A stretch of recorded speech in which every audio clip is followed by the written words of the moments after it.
This is the Warphen 1818 full titanium suspension bike. Pretty crazy. It's nuts.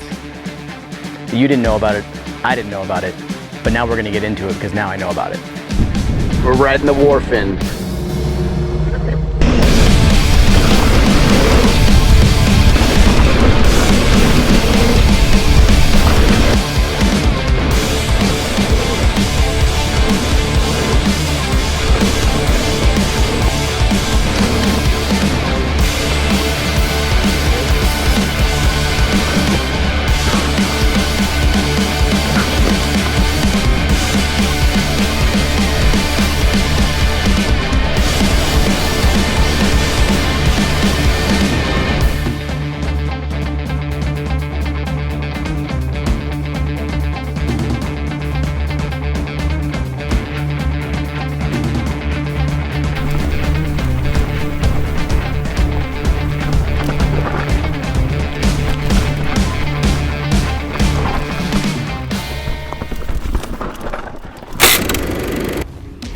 All right, the big question is,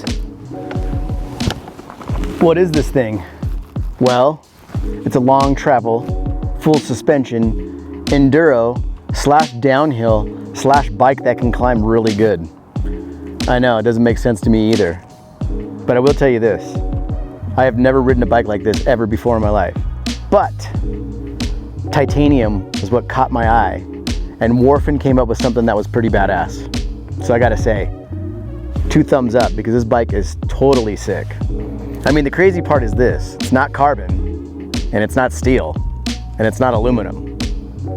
That's the 3 ingredients that make a bike these days.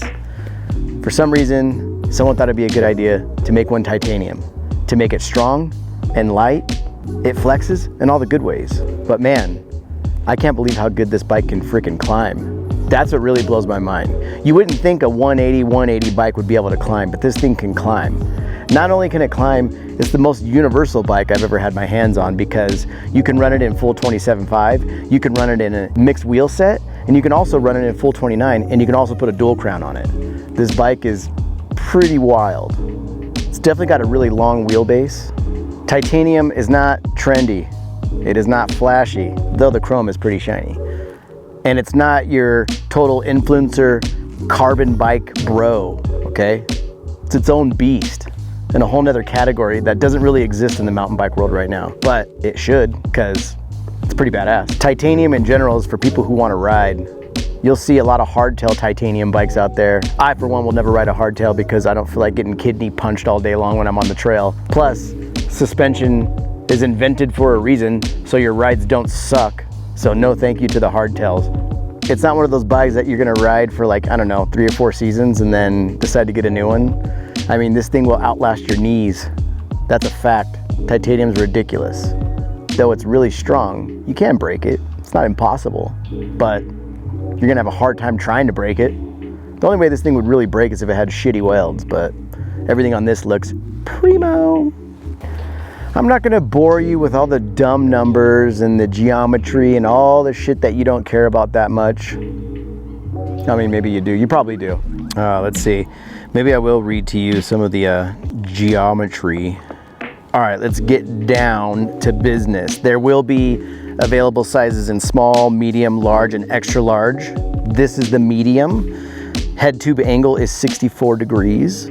Seat tube angle is 80 degrees. That's probably why it climbs so good. The reach is 500 millimeter, which doesn't seem that long on this thing, even though it says the reach is 500 millimeter. Just saying. Wheelbase is 1289 millimeters. Chainstay length is 432.5. Personally, I don't feel as if it's that short. I think maybe the tubes themselves on the frame are 432, because the rear end feels really long on this thing. So maybe that might be a typo, I don't know. Shock size is 250 by 75. I've never even heard of that shock size until this bike. That's huge. It's a big coil. It's a big boy. Frame is compatible with the UDH derailleur hanger, 52 millimeter headset, upper and lower, 67/73 bottom bracket, 30.9 seat post size. I took it to a few bike parks.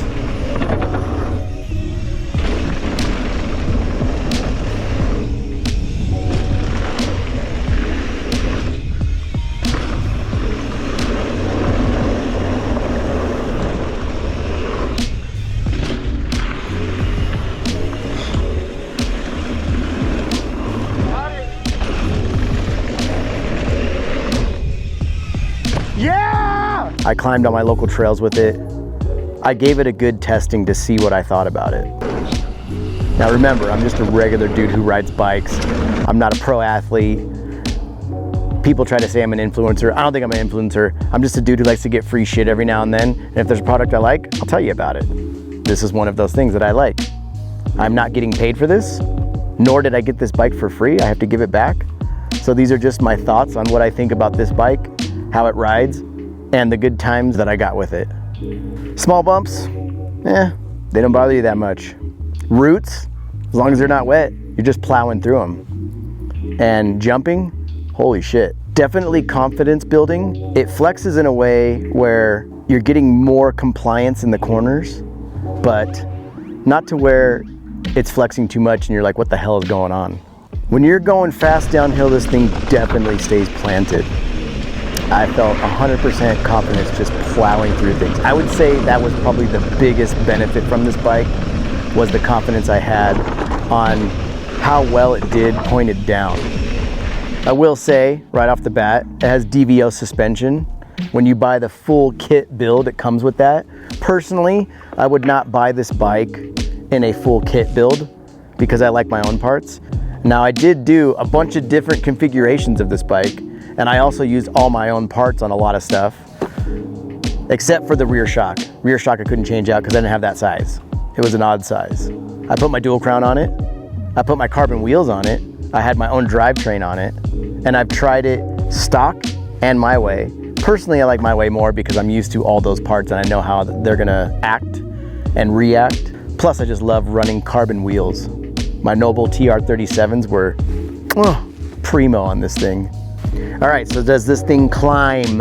It does. It actually completely blew my mind how well it climbs. I was just like, wait a minute, what? This isn't how this kind of bike should be.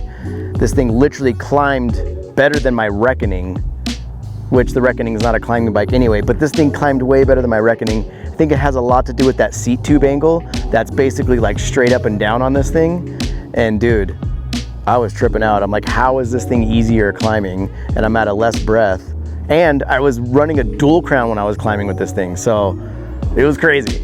I couldn't believe it. I was like, what's going on here? This is voodoo magic, titanium voodoo magic. Now, it's never gonna be your Sprinter XC bike, ever, never ever. But for how much travel this thing has, you can climb the shit out of it.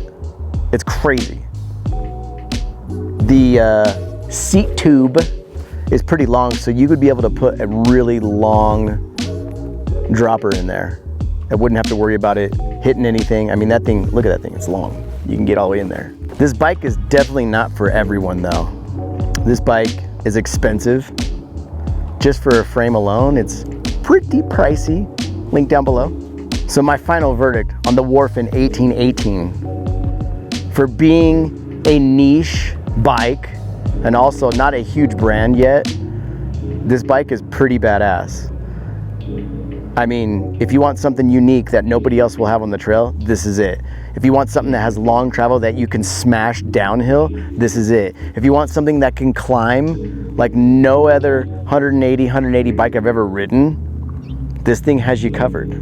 I'm just amazed that it pedals so good. I can't believe how good it pedals. It doesn't make sense how good it pedals for being a bike that's this big. It trips me out. I'm like, what? Wait a minute, that don't make no sense. I mean, who is this bike really for? For someone who just wants to get to the top and smash down as hard as they can without any limitations. Someone who wants to have a unique bike that nobody else will have. Most people won't have this bike. Most people will go with the brands they know. And I gotta say, Warphen's coming up with something pretty sick. You might wanna jump on the bandwagon and get the titanium full suspension 180 bike. Will one of these be in my arsenal? Probably. So at the end of the day, if you want a kick-ass cool bike that nobody will have, the Warphen is for you. It's a mean downhill bike. It's a mean enduro bike. It's got plenty of that plushness that you need for when you case all those jumps because you suck ass. I doubt that you'll ever be able to crack it. You would literally have to like run it over with a car. You'll give up on mountain biking before this thing will be no good. So if you want a forever bike, this is a forever bike. Ride it, do titanium things with it. Go smash, go case a bunch of jumps, go do a bunch of drops, see if you can break it. I doubt it.